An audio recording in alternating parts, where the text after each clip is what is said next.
Howdy guys, welcome back to another episode of Poco's Diesel Garage. On the trailer behind me here I have a 1981 Mercedes W123 chassis 300D. That is a coupe, and I just picked this up in Seattle yesterday. Got home really late and it was dark already. I took one quick video of it while I was there, of just the engine starting. The guy hadn't started it in 4 years and I had to bring my own battery to get it to start up, and it actually fired up instantly. So I'll show you guys that clip, and we'll do a little walk around on this coupe that I just picked up. So on these Mercedes W123s, they were produced from 1976 to 85, and they made over 2 million sedans that are the 4-door version, but they only sold 100,000 or just less than 100,000 coupes and less than 200,000 wagons. So this one is a lot rarer to see one of these than it is to see a regular 4-door. Now unfortunately this one has been sitting for a long time. It is dirty and it has a lot of rust. You can see here how there's a hole in the door there. You can see how right here there's just huge holes where it's all been rusting away. The guy had started some work on it because he cut out some of the rust holes. You can see here where he cut out some rust spots, and it's all the way around the car. There's a lot of rust. We'll look over to the other side. It's actually missing a little window too for some reason, but I do have the window for it. It's sitting on the back. You can see here the rear window is missing, and again there's a lot of rust all the way along here, as you can see down here, especially up on the front here. But surprisingly, and since it has been sitting for that long, it actually fired right up with the new battery in it. I primed the fuel pump, and then after that it started right up first try, and it only has 158,000 original miles on it. The interior is pretty rough.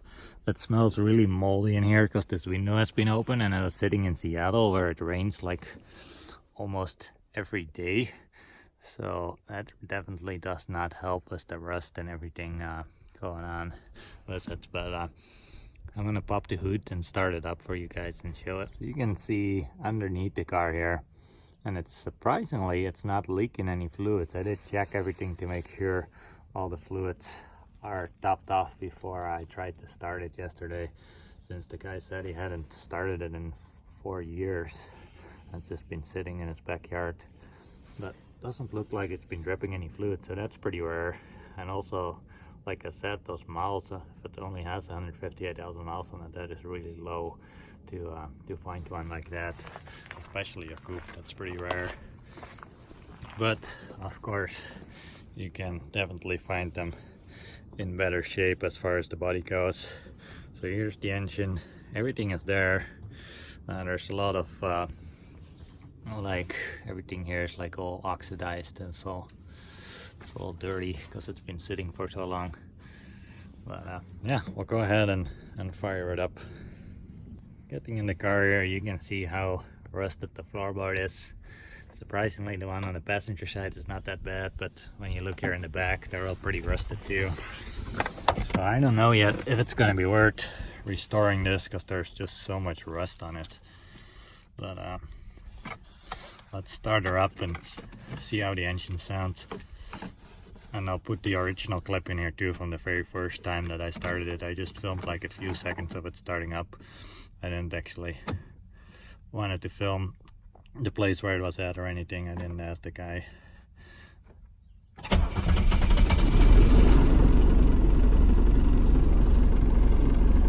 Well, there it is. Something that's making a lot of weird noises here, just the vibration. But if I get on the throttle a little, it stops. Looks like it has good oil pressure.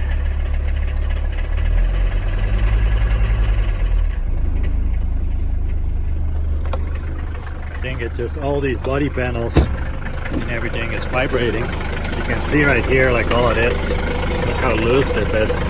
The other side too. Probably needs new motor mounts too. It's shaking a lot, but then again it hasn't been ran in over 4 years.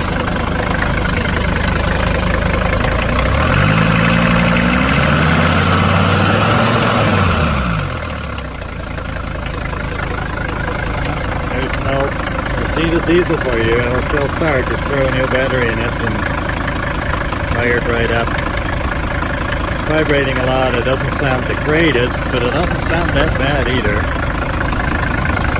I could hear a little tick yesterday, but it's not as noticeable anymore now. I don't know if you can hear it on the camera or not. And it could just be from dirty injectors or something. It could be a fuel knock. I don't know. It doesn't have that many miles on it, so I think at least I got a good engine and some good parts. Or maybe I'll end up fixing it up, we'll see.